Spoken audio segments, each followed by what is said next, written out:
Hi, this is Money Goals Now with Elisa Levinson. I'm really excited to start the day off with you guys and talking about money goals. It's very fitting that this would be the first actual educational video since it is in my title, and I do believe that having money goals right this second is the first step to taking control of your financial health. So let's dive right into it. 1, why do you need money goals? What's the point? Why do you even need them right now? Maybe you're young and you're thinking, you don't even know what you want to do when you grow up. Why does it matter, to have financial goals? And maybe you have a great job and you're making steady income and you're doing great and it's not important to really make up those goals. Or maybe you don't have a good job and you're not where you want to be financially. So thinking about goals is just overwhelming and a little depressing. No matter where you are in life, it's really important to always have money goals and have them in the forefront of your mind. Money goals are so essential because everything that you want in life, unfortunately, takes money. If you want to retire early, you're going to have the money to do that. If you really want a big family, guess what? Kids are very expensive. Maybe you just want to take care of your parents, also very expensive. A car, a house, the list goes on and on. So where do you start, right? That's definitely a challenge. Let's tackle that. The first part of making your money goals is my favorite part. It's what I call the dreamer stage. This is an opportunity for you to dream and dream and dream and think about what you want your future to look like. The first step is to think, what do I want my future to look like in 10 years? Chances are, even if you're just thinking of general goals, career goals, life goals, the results that you're going to get are going to take money.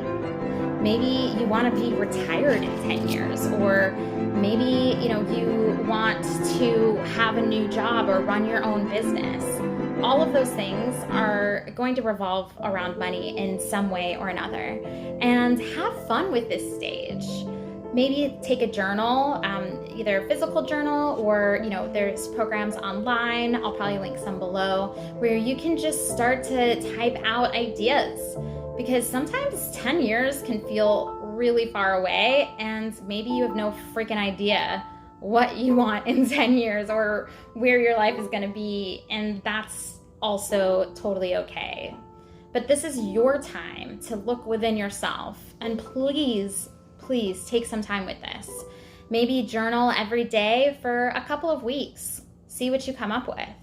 Another great idea is to talk with your family and friends. These people, they know you the best, and it's always great to come to those people with advice and let them in on what some of your goals are and get some feedback.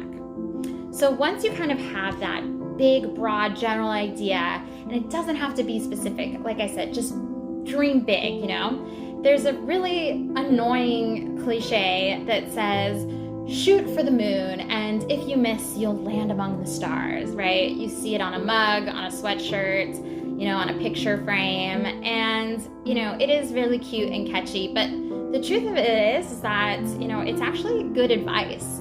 If you dream big and dream without limitations, then even if you hit a part of that goal, you're still gonna be a star. So keep that in mind when making these really large goals. The next step is to think about 5 years. So look at that 10-year, kind of large goal and think about, what do I want in the next 5 years? What's that going to look like as kind of a pit stop before that 10-year mark? 5 years is a little bit closer, gives you a little bit of a better idea. And again, you'll definitely want to take some time and sit on this and discuss it with friends and family. And the last step is to think, what do I want for the next year? Now, the next year is where the dreamer gets cut off. It's really, it can be a really sad moment, but I want you to be more realistic with the next year. The next year, it's right around the corner, which again, is why you have to start these goals right now. I don't know if I said that enough, but you need these goals right now. So the next year, it's gonna fly by. And when you're thinking about the next year and what you want, really try to make it as realistic as possible, keeping in mind what you thought about for 5 years and what you thought about for 10 years. With all of these ideas in mind, the next step is to plan how you're going to get there.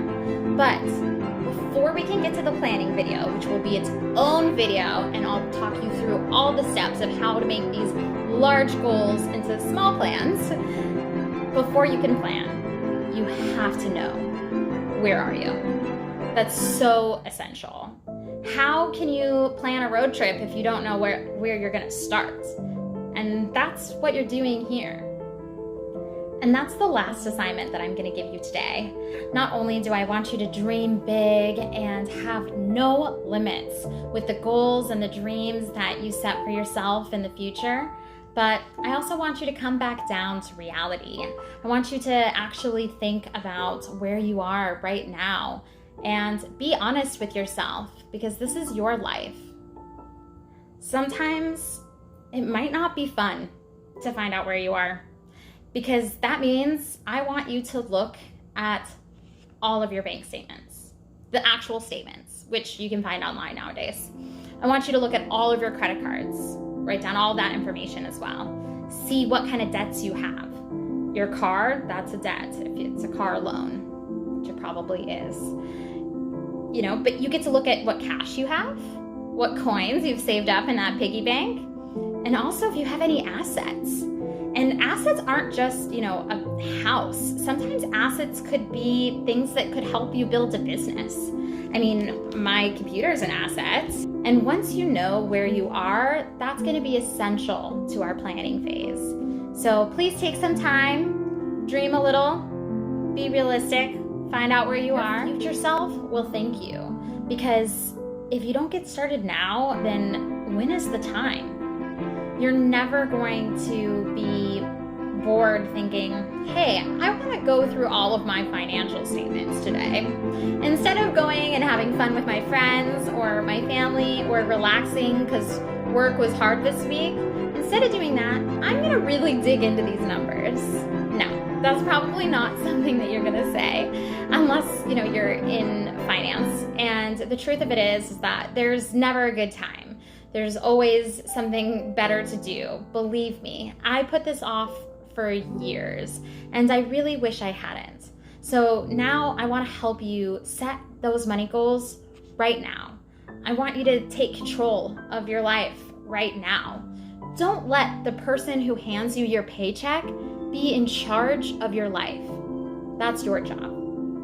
So this has been Money Goals Now with Elisa Levinson. Really excited to start the next video next week and dive into planning. Until then, please figure out your goals. Take care.